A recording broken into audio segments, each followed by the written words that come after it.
Hey, what's up there, YouTubers? It's me again, Brian, aka Gamer55551, and I am back with a My 2 Cent Nintendo/gaming video for this week, for the week of May 9th to the 15th, and this one's going to be more of a Nintendo focus, as we got like 3 of them Nintendo, one being a non-one, which is the PS5. The 3 that I'm going to be talking about is the rumors about a new Donkey Kong game, and of course the rumors about not only that with Metroid, and even a RPG that we thought that was back released during the Gamecube era that might be making a comeback.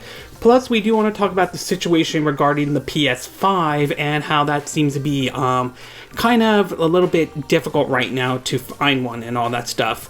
And of course, I do want to do the quick My 2 Cent part, but before I do that, I do want to say that I've been trying out the FPS boost on my excuse me, my Xbox Series S based on some of the games that have this though, and I have to say I'm very impressed with it though, especially with some of the games back during like the Xbox One and PS4 era and all that stuff. It makes going back to these games much more impressive and all. So it's a really neat feature, and hats off to Microsoft though.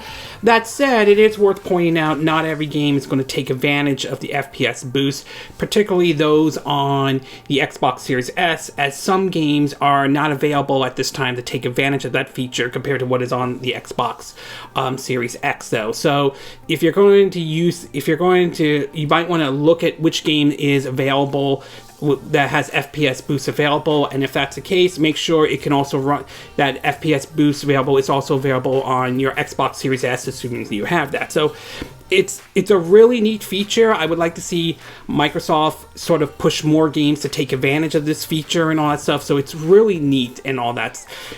So hats off to Microsoft with this feature.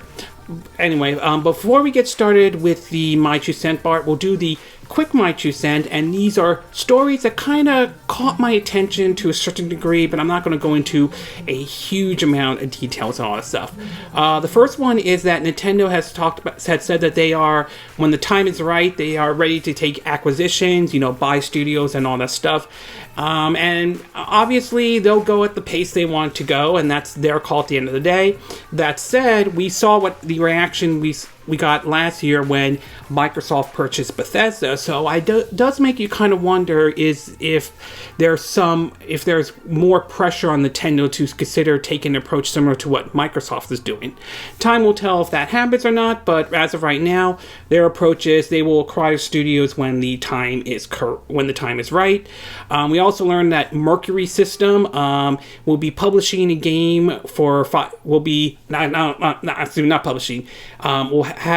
will be developing a game that 505 Games will be publishing. No word on what that game is, though. It's worth pointing out that Mercury System is the same one that did, I think, the Castlevania Lords of Shadows, Mirror of Fate, and the Metroid Samus Returns on the Nintendo 3DS. I think Mirrors of Fate, if the name's correctly, is also available on the Xbox store as well. So it's very interesting about this. We're going to get to them in a minute, and especially in the Metroid part, though. So I'm curious to see what game 505 publishes from Mercury System and whether that comes to the Nintendo Switch or not. We also learned that Sakuran of Rice and Ruin has shipped over 950,000 units worldwide, close to 1 million units. Obviously, the game is a success and all that stuff. It's a niche title, don't get me wrong, it's a niche title, but it is nice to see this niche title find its audience and find a success and all that stuff. So great that this game is doing very well. We also learned that Sega wants to release Aulx games simultaneously worldwide, not to mention bringing it to many platforms possible, and that they're looking to release brand new super games in the next 5 years. So it's certainly nice indeed, especially with the Aulx games. I'm hoping this means that Sega will also bring some of the Aulx games over to the Nintendo Switch.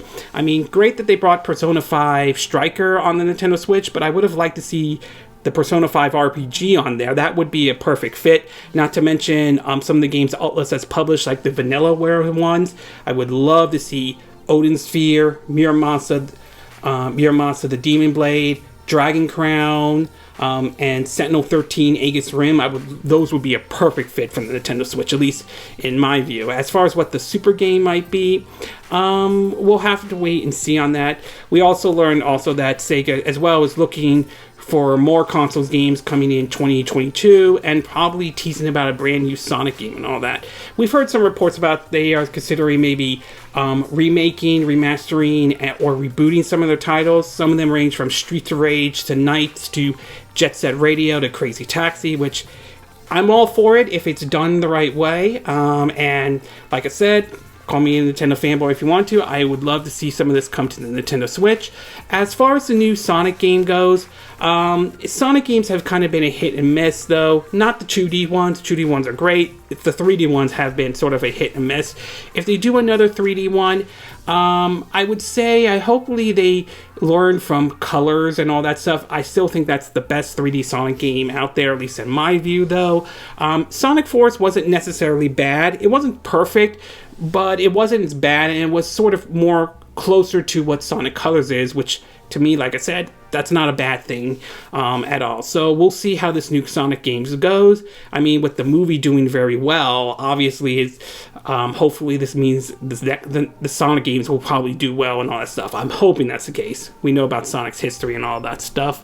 We also learned that one of the stars of Detective Pikachu doesn't believe that a sequel will happen, which is kind of interesting considering, for what I understand, the movie did very well at the box office, to be exact. So I'm a little curious to see whether or not the movie a sequel will happen or not. Given how popular the Pokemon brand is, you would think they would want to do a sequel to Detective Pikachu and all. So we'll see. Time will tell if what one of the actors or actresses is saying is correct, if a sequel to Detective Pikachu will happen or not. We learned that supposedly they have wrapped up filming, or at least partially wrapped up filming, for the sequel to the Sonic the Hedgehog movie, which is certainly great. Saw the first one though.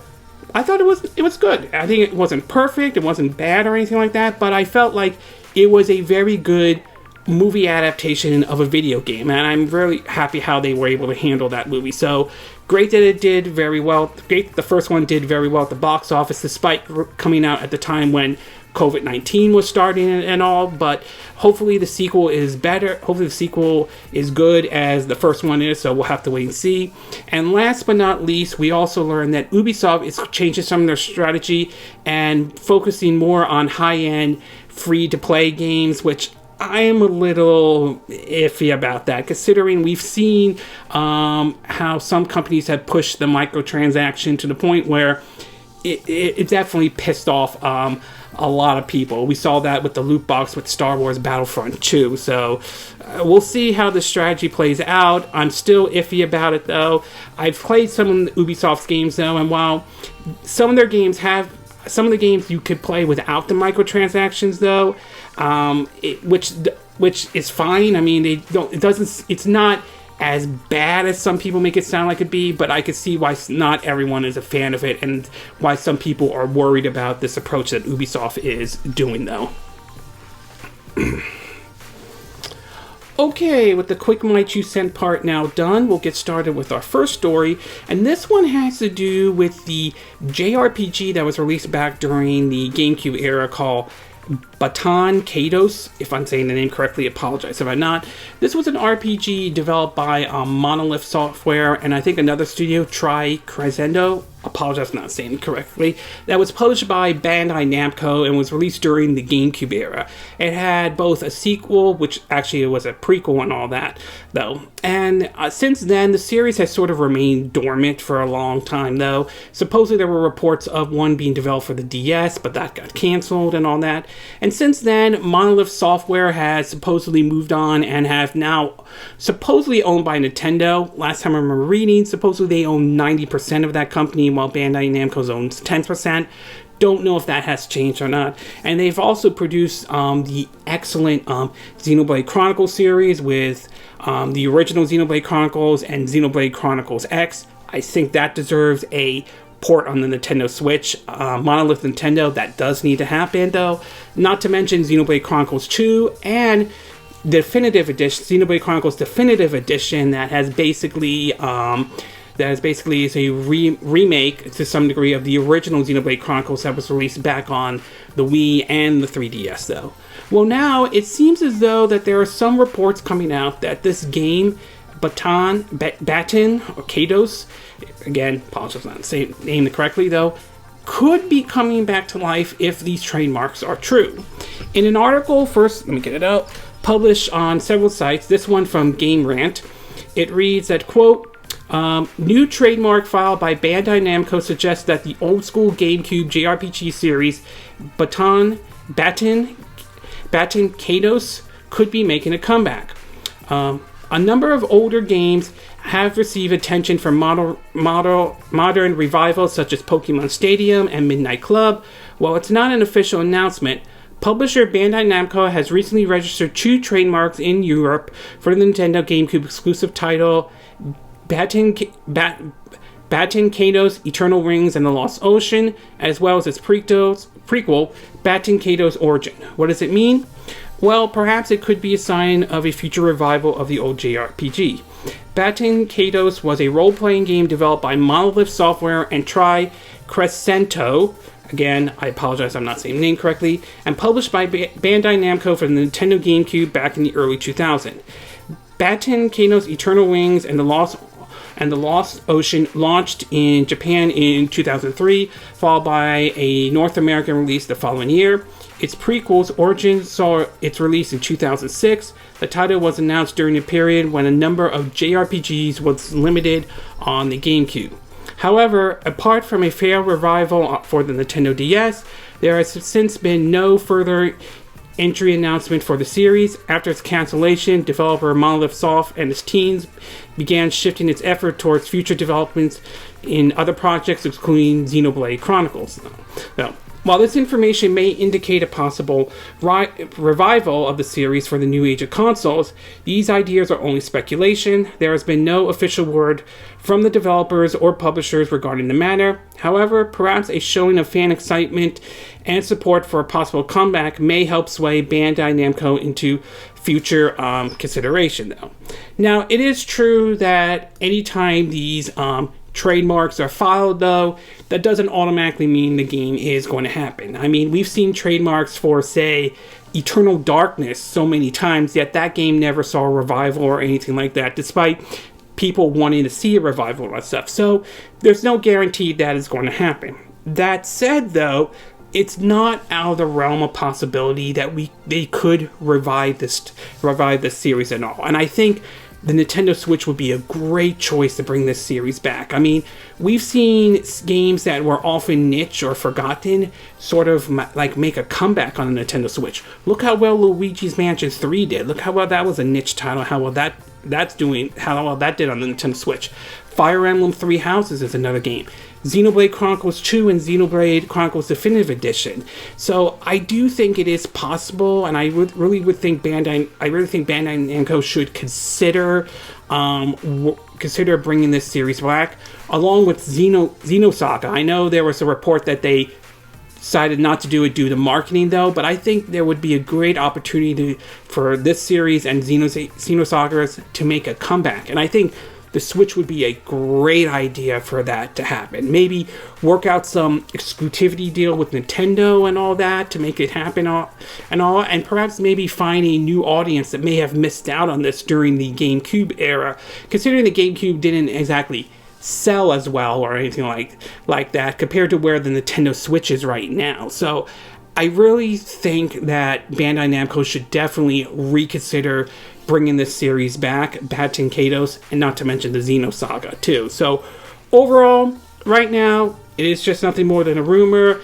It is a trademark. Like I said, trademark doesn't guarantee that a game is going to happen or anything like that. However, though, it's certainly not out of the realm of the possibility, and I really think Bandai Namco should definitely consider bringing this series back, particularly for the Nintendo Switch. And like I said, maybe work out a partnership with Nintendo and work something out to make this series happen. And if they do bring it back and it does very well, why not a Baten Kaitos 3? I mean, develop that for the Nintendo Switch. That would be an excellent pick, though. So Time will tell if it happens, though, but for me, my fingers are crossed that it does happen. Okay, we're going to take a quick break, and when we get back, we'll get to part 2, and this one has to do with Metroid, ranging from rumors about another Metroid game development to a developer responding to the possibility of a Metroid Prime Trilogy happening on the Nintendo Switch. So we'll take a quick break, and we will be right back.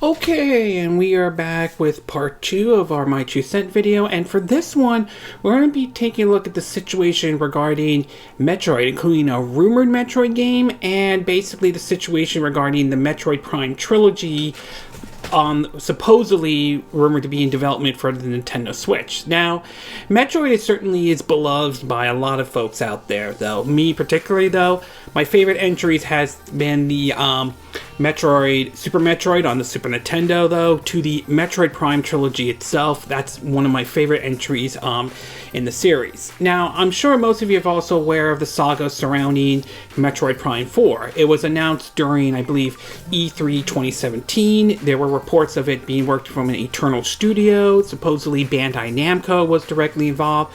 However, I believe around by 2019, Nintendo posted a video in terms of updating the situation and it turned out to be the game did not meet the expectations that they were hoping for and decided to restart development, though.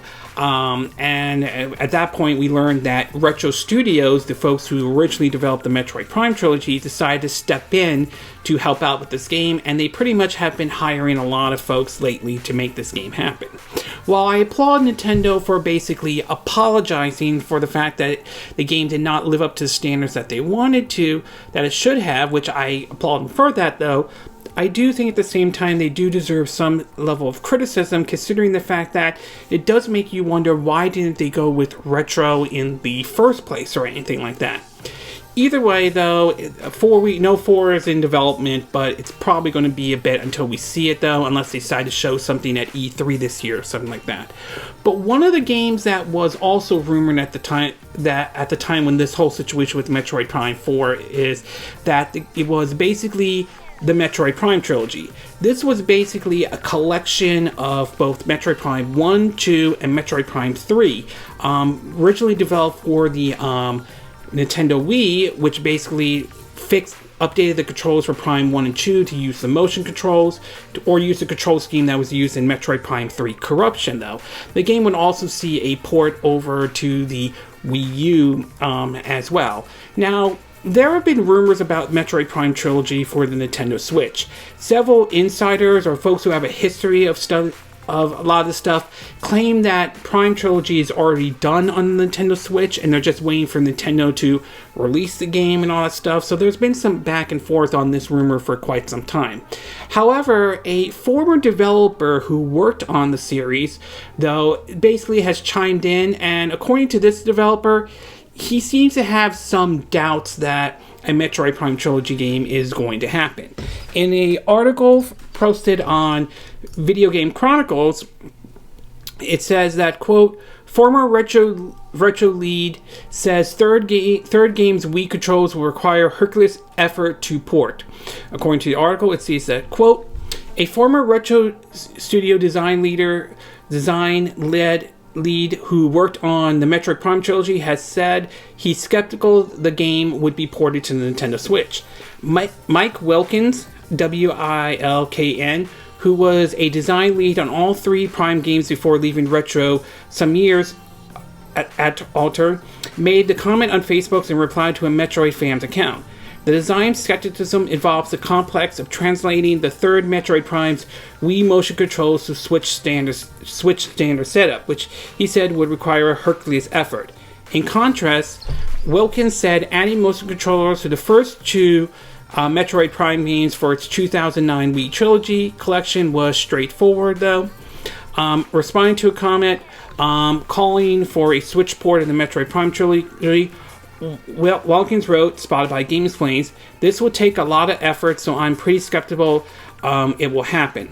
It was a straightforward to update Metroid Prime 1 and 2 to motion control, but converting Metroid Prime 3 to normal controls will be a Herculean effort, as it is scripted very specifically using volumetric triggers to detect the motions in precise manners to do specific switches, and bosses are turning to take into account the ease of gesture aiming.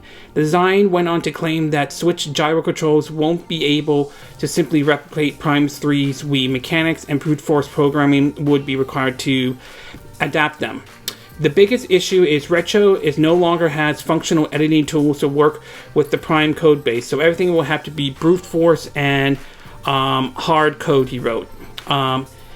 Rebuilding the hundreds of interactions set in Metroid Prime 3 alone, not to mention returning the gameplay to take it in the slower engagement pacing of conventional controls, will probably take a year with a 4 to 5 person team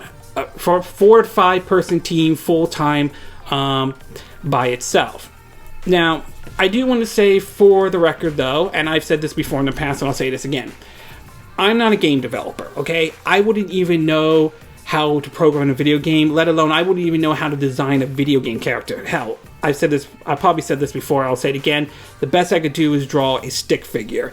And being this person is a game developer, I would say this person probably isn't wrong. It is possible that it's possible that it would be extremely difficult to bring the game over to the Switch though, alright? So I'm not completely dismissing what this individual is saying. He could be absolutely correct.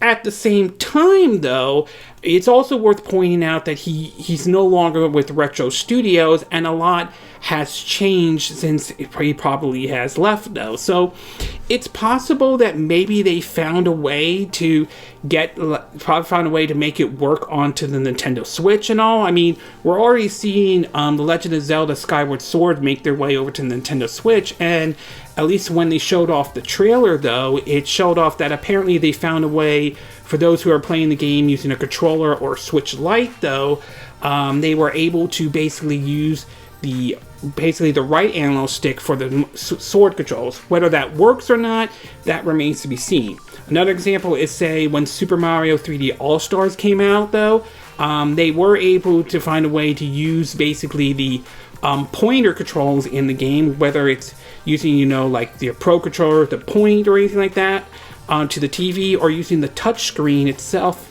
to be exact.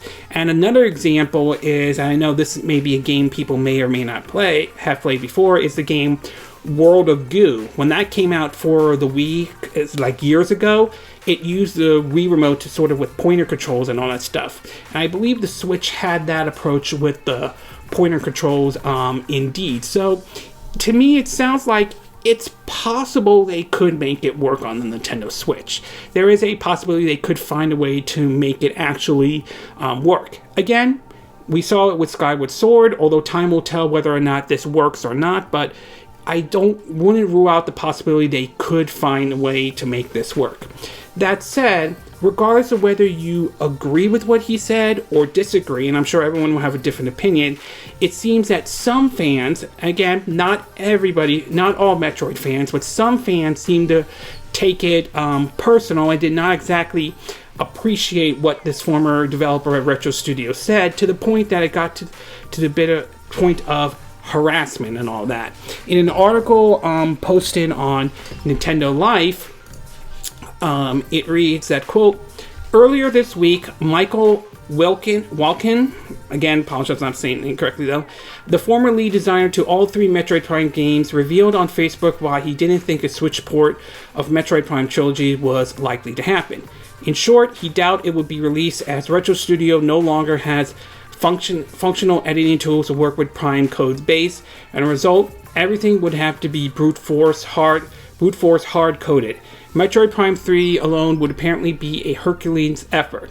Sadly, Walken's comment appeared to have upset some people within the Metroid community, and the former Retro Studio developer now apparently is being targeted with abusive message.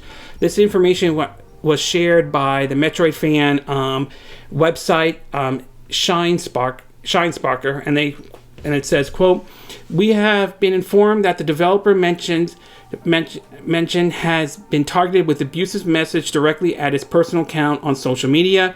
The Metroid community is better than this. Please be kind." As highlighted by much more reasonable fan online, Walken never actually said a trilogy release wouldn't happen. He just said he was pretty skeptical and believed it would require a lot of hard work to make it happen, especially the third game. And this is where I kind of view when the fandom can sometimes get a little toxic and go way out of line, though, okay? Again, I'm not saying everyone in the fandom is bad or anything like that. There are reasonable people, though, and all that. But there does come a point when it goes way out of line. And just because you don't agree with what this developer said, who probably has more understanding about game development than I would or anything like that, though, he should not be abused like that. That is horrible. That is unacceptable. And when you start abusing somebody like that just because you don't 100% agree with them, it reinforces the argument of why people view the fandom as being toxic or anything like that. Do I think this developer is right? Again, I think I can't completely rule out what he's saying is absolutely correct and everything like that. Though he knows more than I do, I can't dispute that. But I also don't believe at the same time that this person should be abused just because they said something that you don't 100% agree with. I think that is deplorable and unacceptable, to be exact. And shame on those who abuse this individual just because he expressed his opinion on why he was skeptical that a Metroid Prime Trilogy would happen on the Nintendo Switch and all. On a more lighter note, though, it seems as though we learned some information about the possibility that Mercury System, as we mentioned earlier in the quick My 2 Cent, might be working on another 2D Metroid game and all. In an article posted on WCCF Tech, it reads that, quote, "New details about the rumored 2D Metroid game installment might have surfaced alongside details of soon-to-be-announced Switch titles. Last year, Reset Era user insider Zippo claimed that a new Paper Mario and 2D Metroid would be arriving on the Nintendo Switch. Fast forward 1 year, and the Paper Mario rumor has proven to be a real deal. So what about the rumored new 2D Metroid installment for Nintendo's hybrid platform? Well, the insider might have revealed some additional information about the title, which is said to be in development by Spanish developer studio Mercury System, the studio that helped on 2017 Metroid Samus Returns for the 3DS. According to Zippo, development on the game has already been completed, and Nintendo will likely announce the title during next month's digital E3 event. But yes, a new 2D game for Mercury Systems, 200% exists and is in fact done, Zippo wrote on his blog. All Nintendo needs to do at this point is announce it. Nintendo, and by extent, Sakamoto, Sakamoto, intentionally is extremely happy with how the title turns out. The only other thing I recently heard is that the game is running at a very smooth 60 FPS. My hard read prediction is an announcement at their E3 Direct next month. Have some patience, bounty hunters. We're almost there. The other thing that they have also has mentioned some other things, such as believing that Super Mario Party 2 supposedly will be is also in development, and they believe that another Fire Emblem game is in the. This individual also believes another Fire Emblem game is in development. It's being developed by Intelligent System, and it's separate from the Three House. It's supposedly according to this individual, it's going to be a remake of the Japanese-only Super Famicom title called Genealogy of the Holy War. They also include, this person also wrote, "This makes total sense to me, and it would serve as a nice in-between titles while Koei Tecmo works on the follow-up to Three Houses. Given that it's nearing complete, an E3 announcement is incredibly likely." Again, this is a rumor, so a grain of salt should be taken, though. But if what they're saying is true about the other another 2D Metroid game, I would definitely be down with that, though. The big question is, what kind of 2D Metroid game is it? Is it a remake of another 2D Metroid game? Maybe a remake of Super Metroid or Metroid Fusion or anything like that? Is it a port of Metroid Samus Returns, the port of the 3DS one, making its way over to the Nintendo Switch? Or could it be a brand new, a brand new entry? Perhaps maybe the so-called, rumored for a long time, Metroid Dread or something like that. So it's very interesting to see exactly what this could be. And so time will ultimately tell whether or not, time will ultimately tell whether or not this rumor turns out to be true or not. So overall, though, I would say I can't completely dismiss what this former lead designer on the Metroid Prime Trilogy is saying, and he may not be completely wrong at all. I mean, like I said, he is a game developer, I am not. That said, though, I can't rule out the possibility that maybe Retro Studio found a way to make the game work on the Nintendo Switch, and it's possible that Retro has changed since he left, though. Also, regardless of whether you agree with him or not, though, cyberbullying and harassment is unacceptable, though, and it makes the fandom look really bad and toxic. And finally, as far as this 2D Metroid rumor goes, like I said, it is a rumor, but I certainly would be open to another 2D Metroid game, especially on the Nintendo Switch. Whether it's a remake of a classic 2D Metroid game, or whether it's something brand new, that remains to be seen at this time. Okay, we're going to take a quick break, and when we get back, we'll get to part 3, and this one has to do with apparently the PS5 shortage situation. So we'll take a quick break, and we will be right back.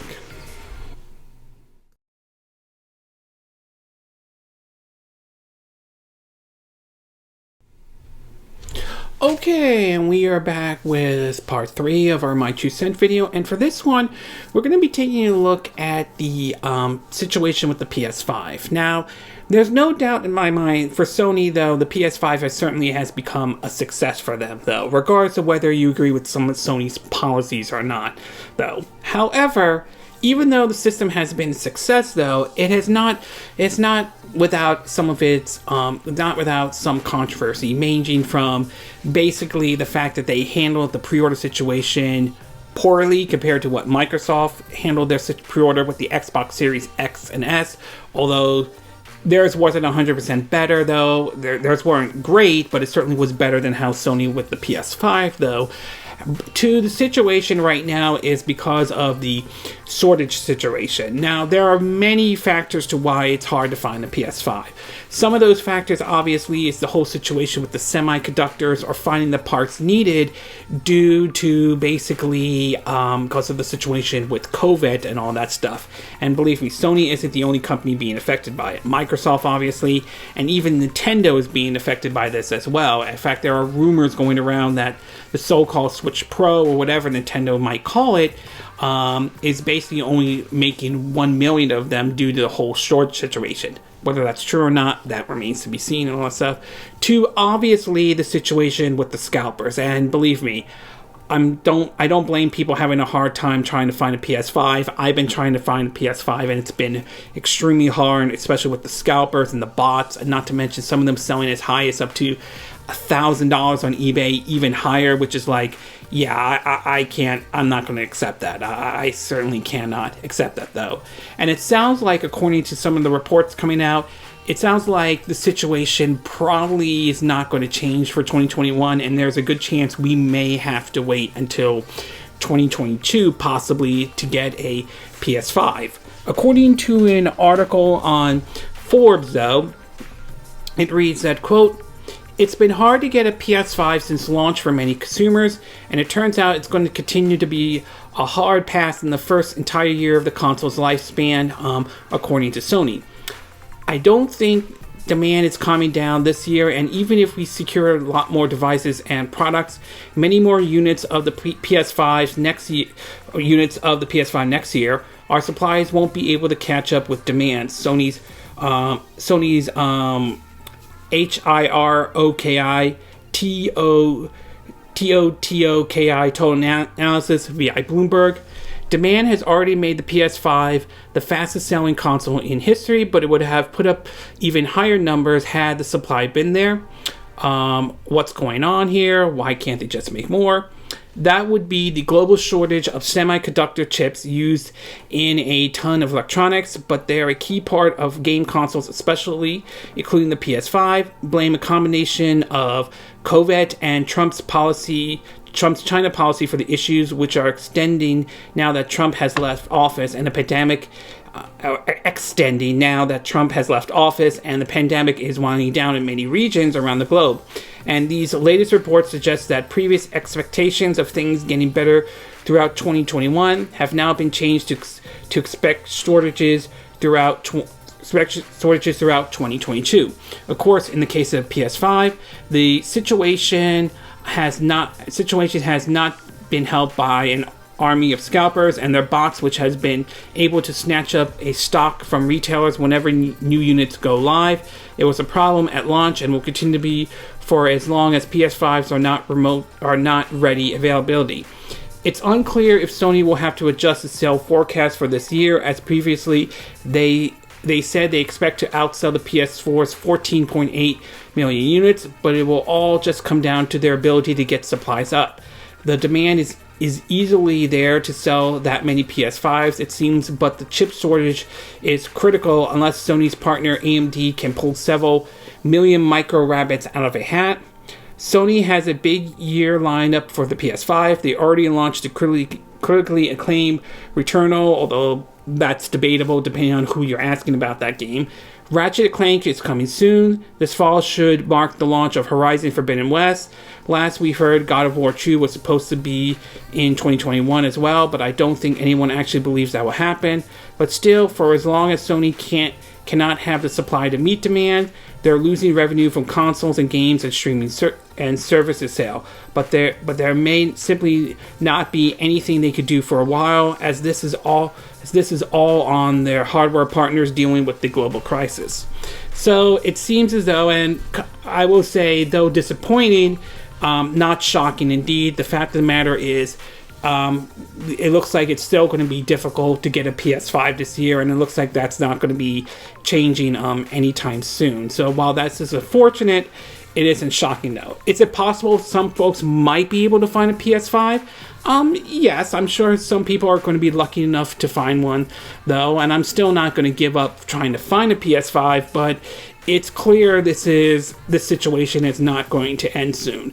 Like I said, there are many factors. Part of it is the semiconductor issue, the chip shortage, COVID-19 though, and obviously one that cannot be ignored is the scalpers, the ones that are constantly buying up PS5s and the bots as well, and posting them on eBay at outrageous prices and all that stuff. So there's no denying the fact there are many factors to why it's very hard to find a PS5 though. So overall, it's disappointing to hear that it looks like the shortage issue is going to continue, but I will say I'm not completely shocked by this though. Does this mean I'm going to give up trying to find a PS5? No, but don't be surprised but I wouldn't be surprised if I couldn't get one this year though, and it shouldn't surprise anyone who is trying to find a PS5 at all. Okay, we're going to take a quick break, and when we get back, we'll get to our fourth and final part of our My 2 Cent video, and this one has to do with rumors regarding a possible new Donkey Kong game. So we'll take a quick break, and we will be right back.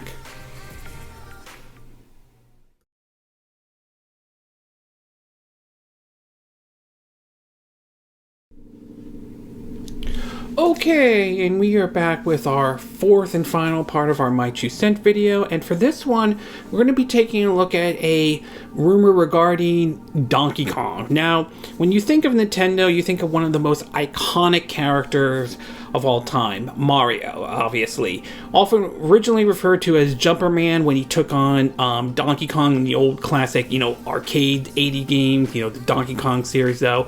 Mario has been, since then, skyrocketed up to being, like I mentioned, the most iconic video game character. To me, I look at him as basically as iconic as, say, like what Bugs Bunny is to Warner Brothers, or Mickey Mouse is to Disney, or say Scooby-Doo or Jetsons or Yogi Bear are to the Hanna-Barbera brand, to be exact, though. But of course, Nintendo has other iconic characters like the Kirby, Link from The Legend of Zelda, and of course, Donkey Kong himself, which would later get his own series under the name of the Donkey Kong Country series that started back in 1994, developed by Rare, and it would receive a sequel with 2 and 3, retrospect for the Super Nintendo. These were really good 2D platform games, still one of my favorite on the Super Nintendo. Diddy's Kong's Quest remains one of my personal favorites of all time from that series, though. And of course, the series also made its jump to 3D with Donkey Kong 64, though controversial to say the least. Some people like it, some people don't. And of course, this series has also Donkey Kong also made an appearance on the GameCube with games like Donkey Kongo, if I'm saying the name correctly, to Jungle Beat, which was a 2D game using the bongos for the GameCube. Though the game would also later be ported over to the Wii with supposedly called Donkey Kong New Controllers or something like that. I don't know the name to be exactly, though. Same thing with Pikmin 1 and 2 also. And of course, Retro Studio will take a shot at it with Tropical Freeze and Return, to be exact. So definitely Donkey Kong certainly is an iconic character, but not on the same level as, say, Mario is, though. And since then, after Tropical Freeze, the series has kind of remained dormant for a while, to be exact, since we don't know exactly whether another Donkey Kong game will happen outside of Donkey Kong making an appearance in Mario plus Rabbids Kingdom Battle. Well, apparently it seems as though, assuming these rumors are true, and again, they're just rumors, so a grain of salt should always be taken, though, it seems that we may be in for an announcement of a brand new Donkey Kong game but it may not be in development from Retro Studio, but instead might be from the same development team that did Super Mario Odyssey. In an article posted on Nintendo Life, which they also updated with someone else chiming in, it reads that, quote, YouTuber Lonely Goomba has mentioned the rumor is passing on social media, and other sources has also discussed it, but Nintendo Life can confirm that they heard the same rumors from independent and very trusted sources, which would appear to lead to report to some degree of legitimacy, though. However, our sources claim the game will be 2D or 2.5D if you prefer, and not 3D, though I'm not against this, though. The rumor is also backed up by recent comment made by leaker Zippo, as I mentioned earlier in the Metroid one, and they're posting, quote, it's the Big 8's 40th anniversary, and while I'm not sure how Nintendo is celebrating the occasion, there is a new 2D Donkey Kong game being developed by EDP Tokyo. Retro is obviously busy with other things, so Nintendo has taken it upon themselves to bring DK back in as internal series. Don't expect the Country Monker to return, as EPD Tokyo are not interested in making a sequel to a game they didn't make. Diddy, Cranky, and the Kremlin crews should all be returning in this installment. It sounds like this game is launching before the end of the year. An E3 announcement seems very likely. And just to point out, an update was made to this story basically by a Donkey Kong fan site called DK Vine, and they have chimed in on the report, and this is what they had to say. Quote, development of the new Donkey Kong game purportedly or basically began around 2017 or 2018 when Nintendo decided to bring Donkey Kong back eternally for the first time since Nintendo EDA Donkey Kong Jungle Beat, although Jungle Beat was more of a stopgap than a permanent status quo. I've been led to believe that this is a new EPD team that has formed from other teams specifically from the purpose of creating Donkey Kong games. And sorry to disappoint, but I have no info on the 2D or 2D.5 versus 3D debate. Exactly what kind of game it has has never been shared with me except that it is a platformer of some sort. I speculated that the absence of information from my source might indicate some sort of hybrid, not exactly Donkey Kong Country, but not exactly a full 3D platform either. But that's just a hypus, not an actual leak from my source. It probably won't have the Country brand as outside of some retro tingle arcade memorabilia. I apologize if I'm not saying it correctly. Donkey Kong Country is Donkey Kong brand now. So, certainly I would definitely be down with a brand new Donkey Kong game, though, to be exact. Now, whether it's a 2D or 3D, whether this turns out to be true or not, that remains to be seen, though. If you were to ask me which one I would prefer, I definitely would be open for a 2D Donkey Kong or 2.5D if they were to do that. But personally, I think that perhaps maybe it's time for them to try to put it in a 3D, have Donkey Kong go 3D this time around. Yes, I'm fully aware about Donkey Kong 64. I'm fully aware that's a controversial game and not everyone agrees with the direction Rare went with that, though. But given how well that this developed, given how well the Nintendo Tokyo Studio, the same studio that did Super Mario Galaxy 1 and 2, and I believe Super Mario Odyssey, I think it's time to bring Donkey Kong into the 3D realm. Maybe borrow some elements of basically from Mario Odyssey and bring it into a 3D Donkey Kong. I mean, we know they mentioned Donkey Kong basically when Mario visited the Metro Kingdom in Super Mario Odyssey. Imagine the idea of having Donkey Kong in the Metro Kingdom from Super Mario Odyssey. That would be awesome on so many levels. So I really think a 3D Donkey Kong game could work. Again, I'm not against a 2D game or anything like that, though, but I definitely think it's high time for him to make the jump to an actual 3D platform, to be exact. As for the fact that Retro Studio might not be working on this game, I would say it's somewhat disappointing, somewhat disappointing though, but I wouldn't be surprised assuming all this rumor is true, considering the fact that it sounds like all hands are on deck in regards of Metroid Prime 4, so it doesn't sound like they would have enough time to do it though. Still, I would, if this rumor is true, I would miss the fact that Retro Studio did a great job with Donkey Kong Country Returns and Tropical Freeze. As a side note though, I would love to see an enhanced version of Donkey Kong Returns come to the Nintendo Switch, incorporate a lot of the features that were in the 3DS and bring it over to the Nintendo Switch. I think it would be a great pick if they bring Donkey Kong Returns over to the Nintendo Switch and all.